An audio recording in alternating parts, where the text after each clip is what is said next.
Shalom buat anak-anak ibu semuanya. Anak-anak, hari ini kita akan mempelajari mengenai bunga tunggal. Nah, mengenai bunga ini juga penting untuk kamu pelajari, untuk kamu bisa lebih memahami ke depannya mengenai pinjaman-pinjaman ya nak ya.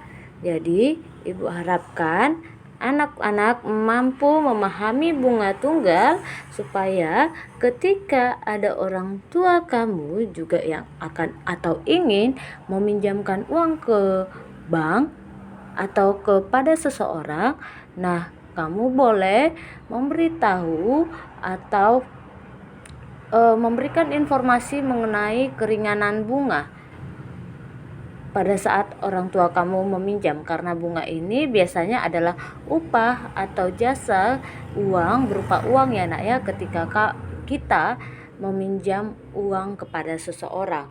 Nah, bunga tunggal yaitu menentukan bunga tunggal di dalam kegiatan ekonomi dan keuangan tidak akan lepas dari perhitungan matematika.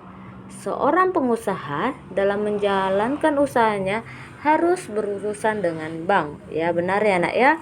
Nah, terkadang bank tersebut digunakan untuk menyimpan uang, kadang pula bank itu untuk meminjam uang. Jadi bank itu fungsinya bukan hanya untuk tempat menyimpan uang ya nak ya, atau tempat menabung, tapi juga bisa meminjam uang di bank. Nah, untuk menjadi modal dalam menjalankan usahanya. Di lingkungan sekitar kita, sering kita jumpai bahwa seseorang memberikan atau membeli mobil secara angsuran dengan bunga 10% per tahun, atau dengan meminjam uang di bank dengan bunga 2% per bulan. Jadi, kata bunga bukanlah kata asing di telinga masyarakat Indonesia. Nah, secara umum, bunga dapat diartikan sebagai jasa berupa uang yang diberikan oleh pihak peminjam kepada pihak yang meminjam modal atas persetujuan bersama. Ada kalanya bunga juga dapat diartikan sebagai jasa berupa uang yang diberikan oleh pihak bank kepada pihak yang menabung atas persetujuan bersama.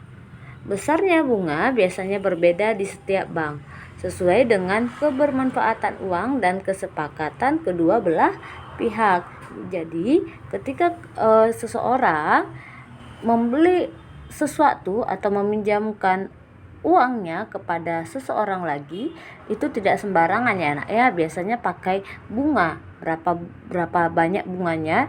Jadi, kita pastinya memilih bunga yang paling sedikit, oke? Nah, bunga tunggal. Contoh, Pak Rudi membangun usaha produksi sepatu di daerah Tanggulangin, Sidoarjo. Nah, untuk memenuhi kebutuhan modalnya, Pak Rudi berencana meminjam uang di bank sebesar 200 juta. Dengan jangka waktu pinjamannya adalah selama 1 tahun atau 12 bulan. Ada 2 bank atau ada 3 bank yang menawarkan memberikan modal bantuannya kepada Pak Rudi. Yang pertama adalah bank pertama memberikan bunga sebesar 20% per tahun. Nah, bank kedua memberikan bunga sebesar 2%-nya per bulan. Dan bank ketiga memberikan bunga sebesar 23 juta per tahun untuk pinjaman sebesar 200 juta rupiah. Ketiga bank tersebut memberi persyaratan untuk mengangsur tiap bulan dengan nominal sama. Jika kamu jadi Pak Rudi, maka bank mana yang akan kamu pilih? Apakah kamu memilih bank 1, bank 2, atau bank 3 untuk meminjam modal usahamu?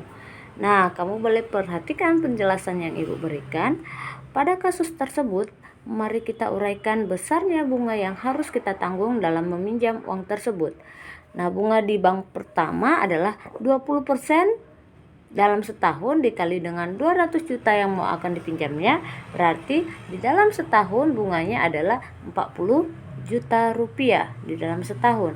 Nah, bunga di bank kedua adalah memberikan pinjaman sebesar 2% per bulannya. Oke, dikali dengan 200 juta, nanti hasilnya adalah 4 juta. 4 juta itu di dalam setahun ya nak ya. 4 di dalam 1 tahun. 4 juta itu di dalam 1 bulan. Berarti kalau di dalam 1 tahun berapa persen bunganya, nak? Atau berapa persen yang harus dia bayar? Berarti 4 juta dikali dalam 1 tahun adalah 12 bulan, berarti 4 juta dikali 12 bulan hasilnya adalah 48 juta. Berarti 48 juta lah di dalam 1 tahun itu dia akan membayar bunga. Sedangkan untuk bank ketiga adalah dia memberikan modal pinjaman 200 juta dengan bunganya adalah 23 juta untuk per tahunnya. Untuk per tahunnya adalah 23 juta. Nah, berarti dengan kata lain, bunga selama 2 tahun adalah 23 juta dikali 2 adalah 46 juta. Untuk setahun 23 juta berarti 2 tahun adalah 46 juta. Nah, dengan memperhatikan nominal bunga yang harus kita tanggung, jika kita ingin meminjam di bank 1, bank 2 atau bank 3, maka kita lebih memilih di bank 3 karena beban bunga yang harus kita tanggung adalah yang paling ringan 23 juta per tahunnya, sedangkan di bank 2 adalah 48 juta per tahunnya, sedangkan di bank 1 adalah 40 juta per tahunnya. Jadi yang paling ringan bunganya adalah di bank 3. Nah, supaya kamu lebih paham lagi, kamu boleh perhatikan tugas yang ada pada buku paket kamu. Ayo berlatih 62 halaman 84 soal nomor 1, 3, dan 5. Kamu boleh kerjakan di buku latihan kamu. Terima kasih dan Tuhan memberkati.